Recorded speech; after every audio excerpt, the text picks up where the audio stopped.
And oftentimes what happens is that once you actually graduate with your PhD and you're a doctor then, you have pretty much no idea what real life is really about. And I think one of the reasons why internships are so popular and why Lido and other consortia are pushing to get the students to do the internship is just to get the sense of the real world. Welcome to the 60th episode of the Struggling Scientist podcast. We are a podcast by scientists, for scientists, anybody science adjacent, and perhaps even hobbyists. My name is Suzanne and I'm here with my co-host Jayron. Hi. The topic for today's episode is internships. Odds are you've probably done one or multiple internships before even starting your PhD. But have you considered doing an internship during your PhD? Well, today we're talking with Dr. Kristina Ulicna, who has done an internship during her PhD as part of a consortium program, and is going to talk about the benefits of PhD internships with us. So let's start.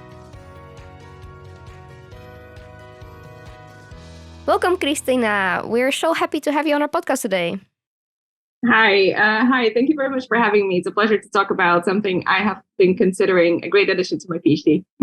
Yes. Now, before we get started with our very interesting topic, we would love to know a little bit more about you. Could you introduce yourself to our listeners? Who are you? Where are you from? What is your expertise, maybe? And do you have any interesting hobbies? Interesting hobbies. Okay, I'll keep that to the end. So my name is Kristina. I was born and raised in Slovakia, and then I moved to the UK, to London, particularly for my studies. I did a biomedical science bachelor degree at King's College London. I've greatly enjoyed the degree because it was very versatile in terms of we could have chosen pretty much any subject and any module we could have done. And also it gave me an opportunity to work in industry for a year, which was a lot of fun because I had a chance to try out what industry was really like and whether this would be something that I would want to continue doing after my degree. After my bachelor's, I didn't do a master's. I entered a PhD program directly. I entered one that is, a combination of an MRes or like a master's degree with a PhD. We had rotations in our first year, which gave me an opportunity to kind of just get a taste of different fields and just have a very short project to try on which one I want to continue in. And then I chose to continue in one that was working at a computational biology / microscopy lab. And we were developing tools for time-lapse microscopy analysis and quantitative following of single-cell trajectories. Okay. And what about your interesting hobbies? Yeah, interesting hobbies. Oh, that's what I forgot. So for interesting hobbies, I don't know if it's interesting, actually. I like long distance running. This is something I can really chillax and get some new thoughts. This was especially useful when I was writing my thesis, which really helped me to kind of phrase what I couldn't phrase for the entire day. And then I guess I like to go dancing. I used to compete for the university, but because of COVID, I kind of lost touch with the dance club. And now I'm really trying to get back to it. Oh, very cool. Were these dance? So this was a dance competition for your university then? Yeah, I used to go dancing for in a salsa club and stuff like that, big classes in my leisure time. And then it was too much fun. So I just decided to join a university club. And we used to do some ballroom dancing and some Latin dancing as well. Not for too long, but it was a lot of fun to compete. Cool. Nice. I tried to get Jayron to do that too. It didn't work out very well. The long distance running works out better for me. Yes. Yes. So maybe getting into the topic of the episode, what made you decide to do an internship during your PhD? And can you tell us a little bit about that experience? Of course. Yeah, that's a great question. So as I said, I entered a PhD as a part of a master's and a PhD program. So I was a part of a consortium. The consortium's name is called Lido. It stands for London Interdisciplinary Doctoral Consortium. And as the name suggests, it's based in London. So it's scattered across many London universities, including UCL, King's College, Queen Mary, and so on and so on. And it has a very strong emphasis on the interdisciplinarity. So that is something that Lido is really pushing for. It's trying to encourage the students from pretty much any scientific background, whether it's biology, physics, mathematics, statistics, pretty much anything you can name in the quantitative field. And it's trying to encourage the students to actually pick up a new subject, pick up something that can enhance your PhD from a different discipline. Like interdisciplinarity is a pretty common word these days. I think there is a lot of research movement towards pushing people to, just think outside of the box and step out of their comfort zone. So that's what Lido is really pushing.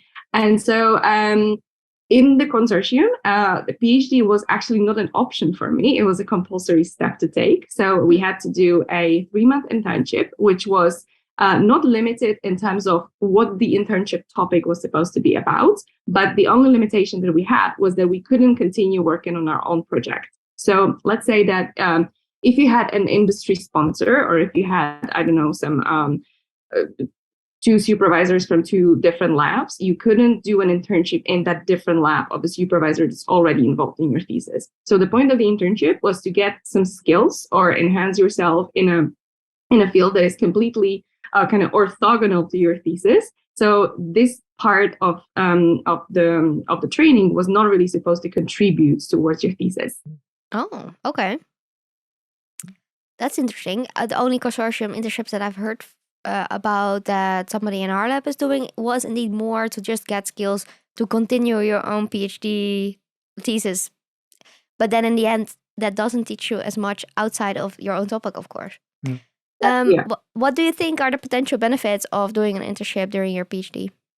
Great question again. I think there's many layers to the benefits that you can actually get. So even though Lido is trying to get the students to step out of their comfort zone and learn something new, it doesn't necessarily mean that you have to learn something that you're not comfortable with. Let's say that if you want to enhance your image analysis skills, I am an image analyst, so this is something very relevant for me. You don't have to forget about your field of study or about the topic of your thesis. You can just find an internship that actually will give you different skill set in terms of image analysis somewhere else. It can be in industry, it can be in academia, it can be for a small startup, it can be pretty much anywhere where you can think. So it doesn't necessarily have to be, you don't have to lose touch with the topic of your thesis. On the other hand, if you're a bit more adventurous, I am not one of those people, but I know a few people who've done this, they actually wanted the break from their PhD. They wanted to stop thinking about, the daily struggles and the day-to-day life of what they have to go through when they were working on their thesis. And they used the opportunity of the 3 months to actually just gain a new skill from a completely different world. They went to work, with a podcaster at BBC, or they became a yoga instructor for 3 months, or they just did something completely different, which was really not, how do I put it?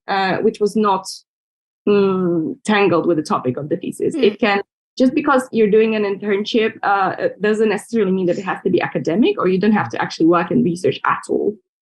Yes, but you can also use the opportunity to go to company or industry or get a bit more feel for that. That's also really cool. Absolutely. And that's what I've done. So for my internship, I joined an image analysis team. This was not an academic lab anymore. This was an industry. I worked at the Microsoft Research in Cambridge. And I like to say that I worked on a project which was absolutely different, but completely the same, because it was still an image analysis domain, but it was on a different project. So it was not directly applicable to my thesis, but it still gave me a lot of new skills and a lot of new insight of how image analysis is done beyond my project. Yeah, I can imagine that also being really useful to decide if industry is the next step for you, or if you want to do a postdoc or anything like that.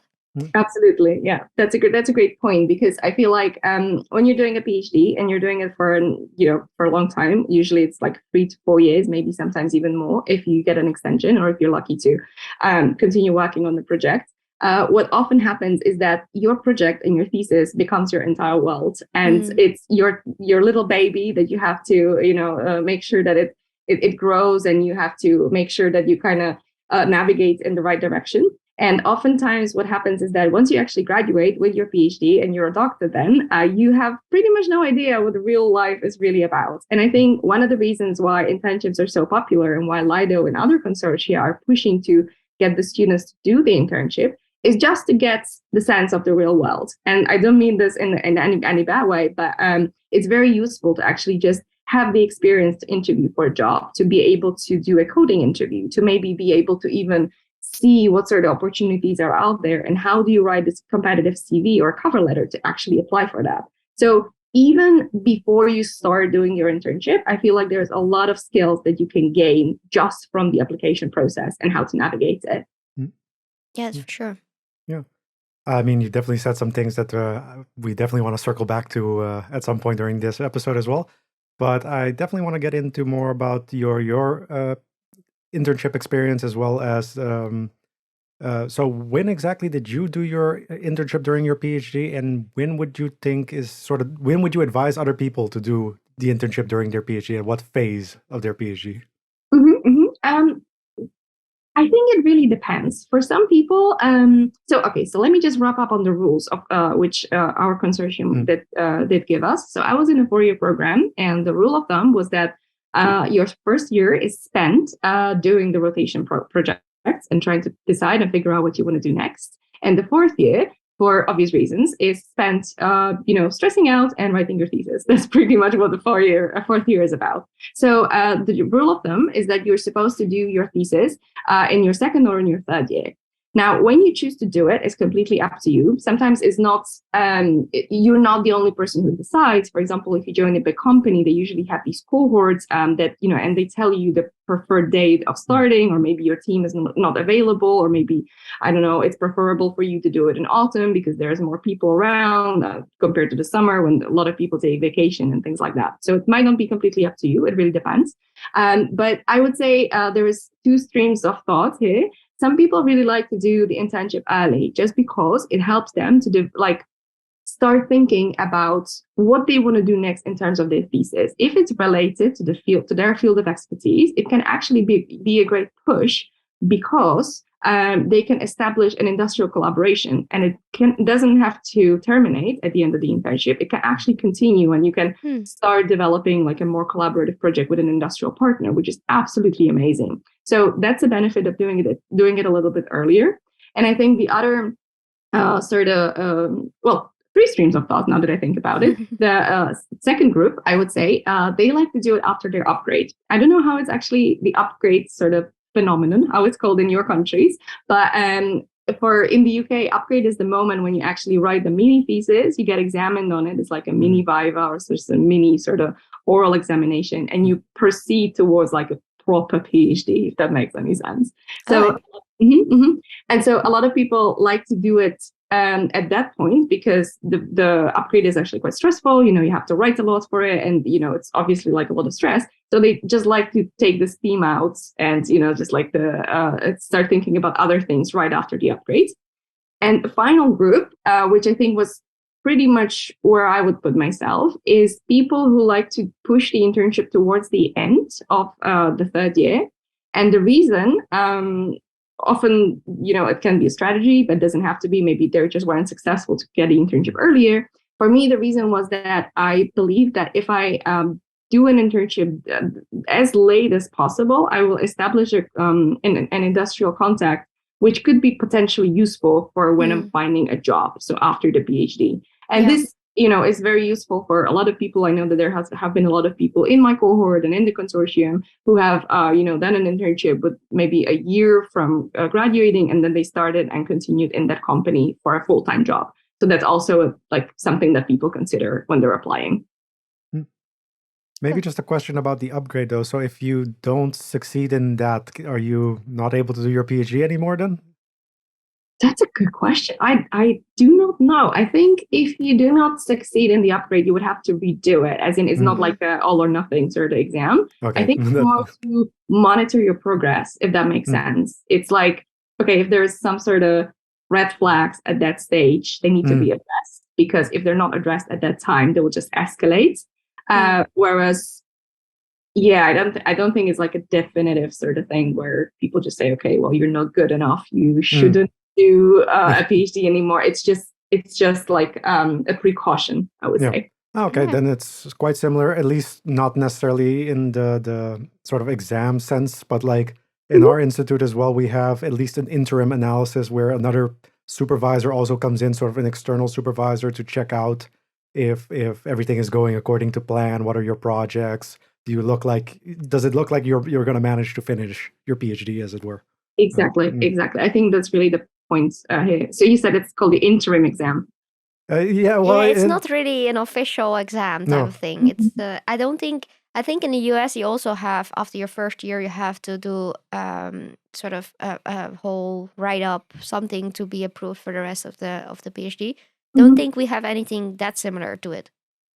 I see. Yeah, I think it really differs. Comparing the countries, the different rules and different consortia and different programs, they have different rules that apply to them too. Might be interesting for our PhDs around the world series that we're gonna set up soon. Yeah. Okay. Now, in consortiums, as you also did it, internships are sometimes mandatory, not always. Why do you think consortiums find this so important from Um, their perspective, basically? That's a good question. I think, and I briefly touched upon this already. I think one of the reasons why the consortia believe that this is an important skill to develop is because at the end of the PhD, every single person is going to apply for some sort of jobs, whether the job is in industry, whether the job is, to found a startup, whether the job is to apply for a postdoc. It's some sort of a job application. And I think it really helps to have some practice to go through the painful process of drafting your CV and just figuring out what you want to do after you finish your PhD, when you can practice this during your PhD. So I think for consortia is also, the reason is that there is this, I don't really know the statistics as into the exact percentages, but there is a certain amount of PhD students, but maybe there is like a half amount of positions for the postdocs.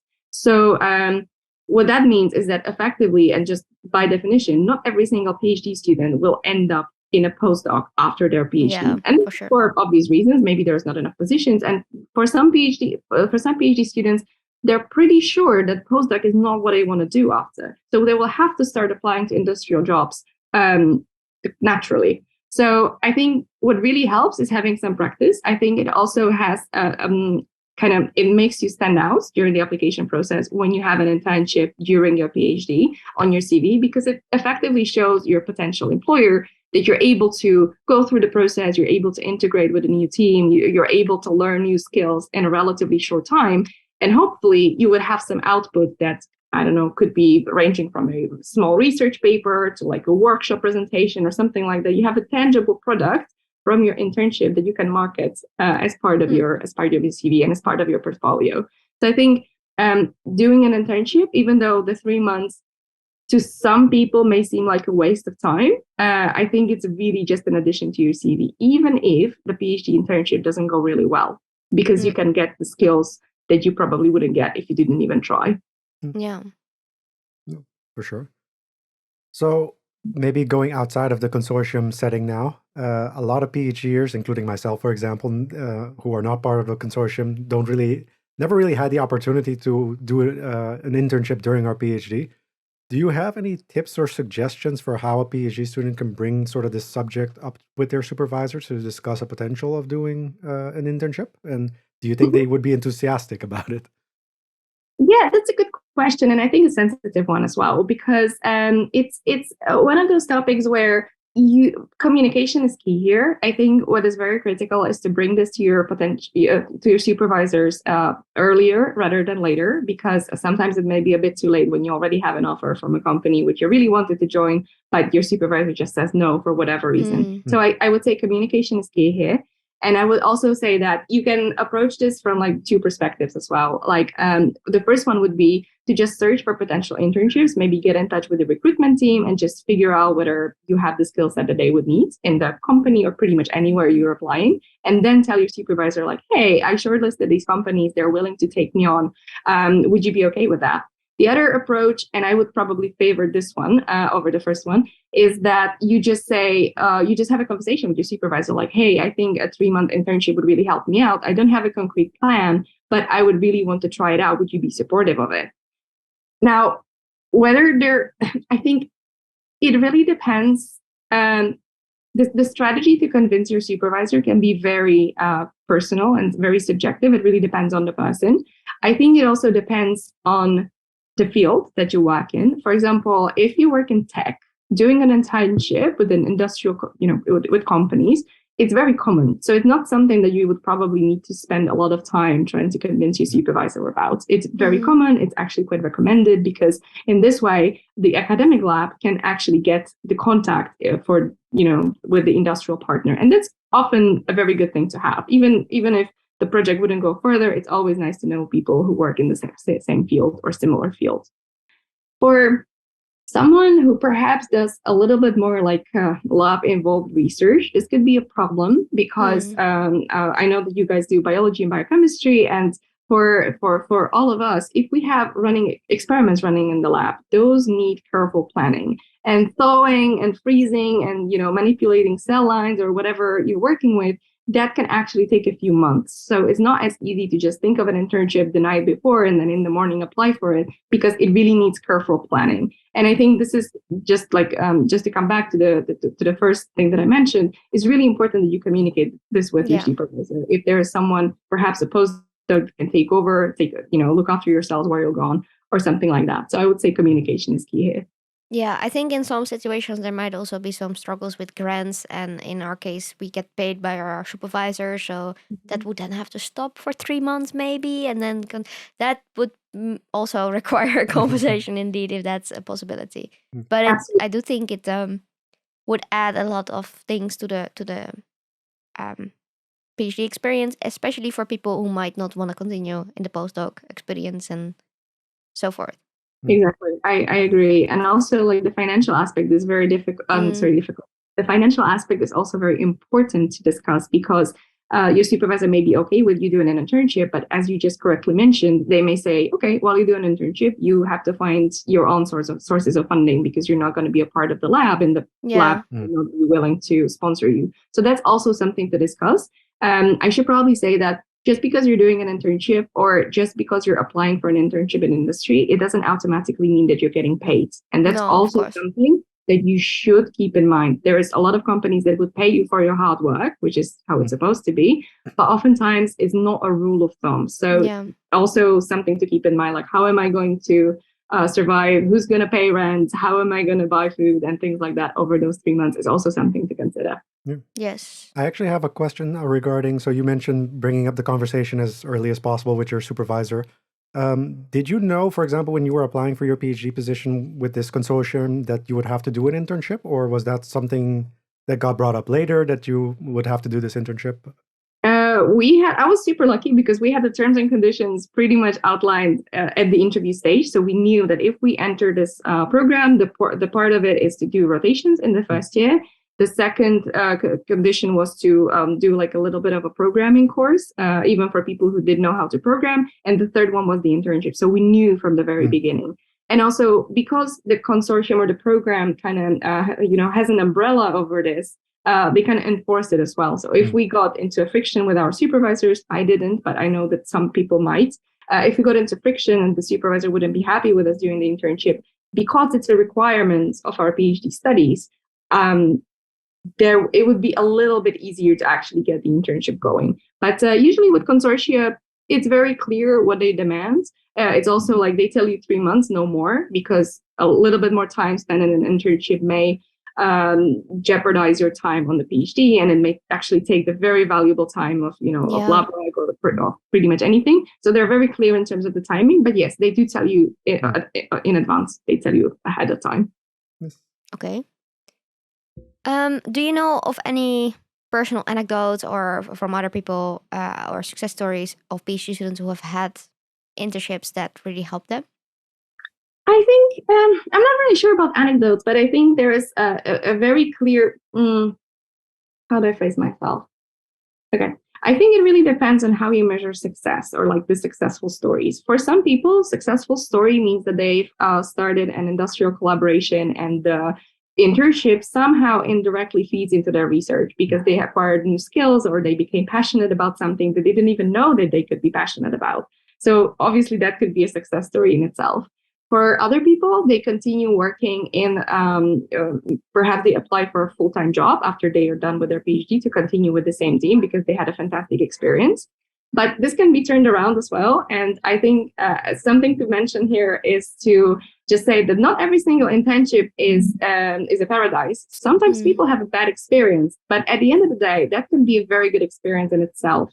Because just because they experience what the real life actually is, maybe they have been offered or promised a project that never actually happened or didn't exist at the time that they did in an internship. Maybe they had a very hard time interviewing, or maybe they were promised to start an internship on a particular day, but that got delayed. Any sort of experience in this sort of sense can actually be quite helpful, because you kind of get a real sense of what real life is all about.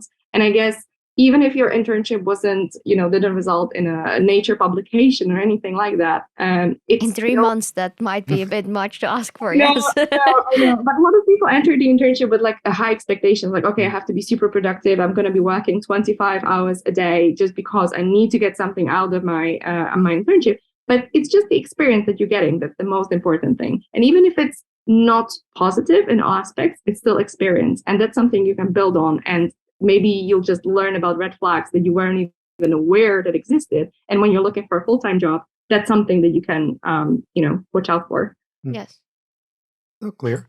Yes. So, do you think doing an internship during your PhD should become the norm for everyone? I'm biased by my own experience, but I really do think so, because I discussed the result. I discussed the reasons of why I think it's a very useful experience, and I think it can kind of push you to step out of your comfort zone and just experience something else. And just having this luxury of not having to think about your thesis for 3 months is it's really a luxury. It really is something that not every single PhD student has a luxury of trying. And I feel like because PhDs are so intense, and we all know from our personal experience that it takes evenings and it takes weekends and it takes the holidays that you spend thinking about how you can fix that problem that you were stuck in for a very long period of time. This gives you a luxury of just stepping out of your comfort zone, learning something new, and maybe, and what often happens is that by the time that you finish your internship, you come back to the lab and all of a sudden you have all the solutions to the problem that you didn't know how to solve before. It doesn't have to happen, during an internship. It doesn't necessarily mean that every single time you have a problem, you should apply for an internship and interrupt your thesis for 3 months. That's not what I'm trying to say. But sometimes just getting a different perspective and getting maybe an opinion of someone who's very senior and works in the problematics in a different sort of field or in a different company, in a different configuration, can be quite helpful. So expanding your network, trying to think about problems from different angles can be very helpful for the experience itself. So yeah, I think it should become a norm. Is there anything you wish you had known before you did an internship? It's difficult to interview for them.